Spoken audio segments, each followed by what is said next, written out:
주머니 속의 달빛. 새벽 5시, 아직 어둠이 가시지 않은 시골 골목을 따라 희미한 발자국 소리가 들렸다. 마을에서 가장 오래된 기와집에 사는 노인 김만수였다. 올해 75. 허리가 굽었고 걸음은 느렸지만 그는 매일 새벽같이 집을 나섰다. 아들 내외는 아무것도 몰랐다. 늦게까지 일하고 아이 돌보고 각자 바쁘고 지친 삶이었다. 시아버지가 새벽마다 어디 가는지 관심을 가질 여유조차 없었다. 그런데 며느리 윤정은 어느 날 이상한 것을 발견했다. 아침마다 준비해드리는 간식 작은 빵 한 조각, 삶은 고구마 하나. 그것을 시아버지는 단 한 번도 드시지 않았다. 늘 주머니에 고이 넣어 나갔다. 그리고 저녁에 돌아오면 그 간식은 사라져 있었다. 윤정은 처음엔 혹시 밖에서 드시나 보다 정도로만 여겼다. 그러나 하루 이틀, 한 달이 지나도 똑같았다. 시아버지는 한 번도 며느리가 챙긴 음식을 드시는 모습을 보이지 않았다.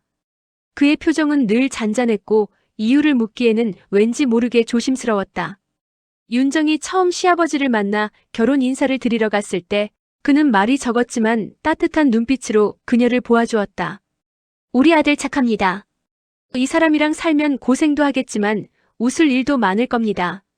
과묵했던 그가 그날만큼은 며느리를 위해 몇 마디를 이어가던 모습이 윤정에게는 여전히 선명했다. 하지만 결혼하고 7년 동안 그는 감정을 잘 드러내지 않았다.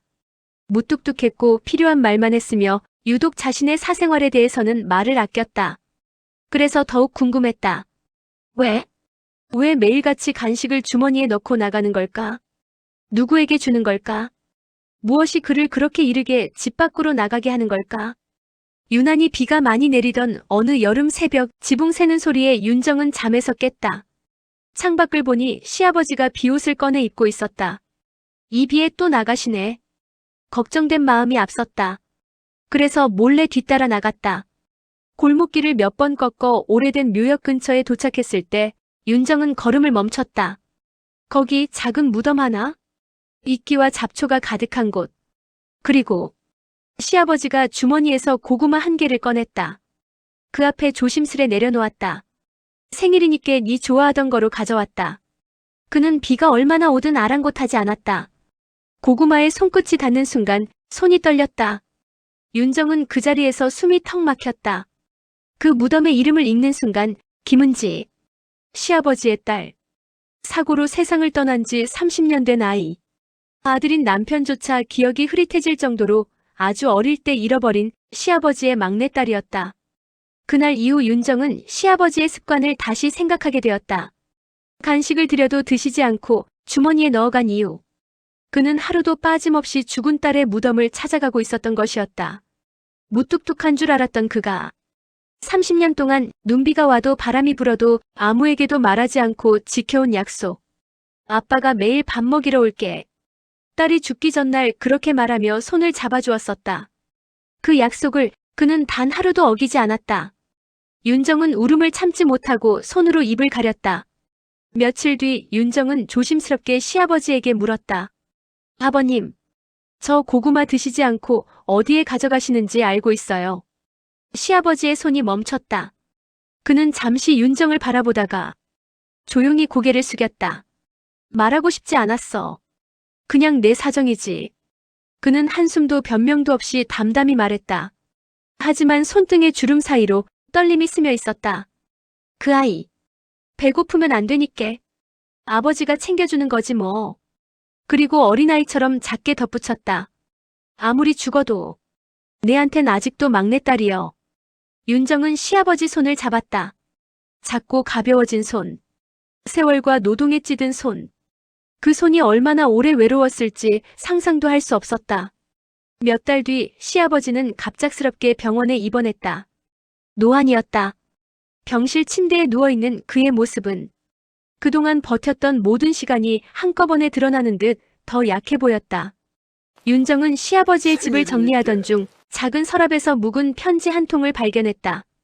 종이는 누렇게 바랬고 글씨는 삐뚤삐뚤했다. 아마 딸이 죽기 전 초등학교도 못 들어가기 전에 쓴 듯한 필체였다. 아빠 사랑해. 나 크면 아빠한테 고구마 매일 구워줄게. 아빠가 세상에서 제일 좋아. 윤정은 그 편지를 읽으며 주저앉고 말았다. 시아버지는 딸이 자신에게 약속했던 그 고구마를 30년 동안 되돌려주고 있었던 것이다. 그의 겨울은 유독 추웠다.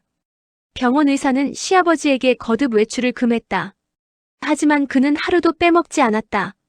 몸을 숨기듯 몰래 일어나 윤정이 건넨 고구마 하나를 들고 딸의 무덤으로 갔다. 그가 마지막으로 무덤에 갔던 날 윤정은 뒤에서 그를 붙잡지 않았다. 그의 약속을 지키고 싶었기 때문이다. 그는 무덤 앞에서 한참을 앉아 있었고 눈송이가 조용히 그의 어깨 위에 쌓여갔다. 그리고 돌아와 말했다. 이젠 되었다. 이 아이도 따뜻한 데서 쉬어야지.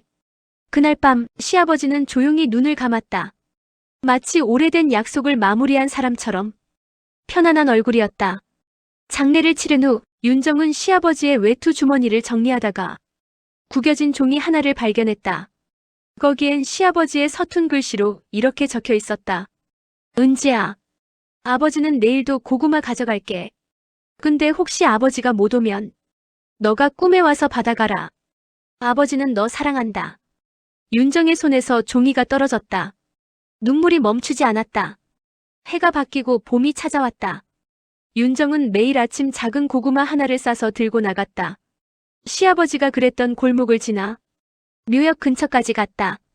그리고 무덤 앞에 고구마를 놓으며 말했다. 아버님, 제가 대신 왔어요. 오늘도 잘 드시죠? 바람이 불었다. 산뜻한 봄바람이 윤정의 눈물 위를 조용히 스쳐 지나갔다. 그 순간 윤정은 어렴풋이 느꼈다. 시아버지가 곁에서 늘 하던 대로 조용히 미소 짓고 있다고. 구독, 좋아요는 영상을 만드는 데 힘이 됩니다.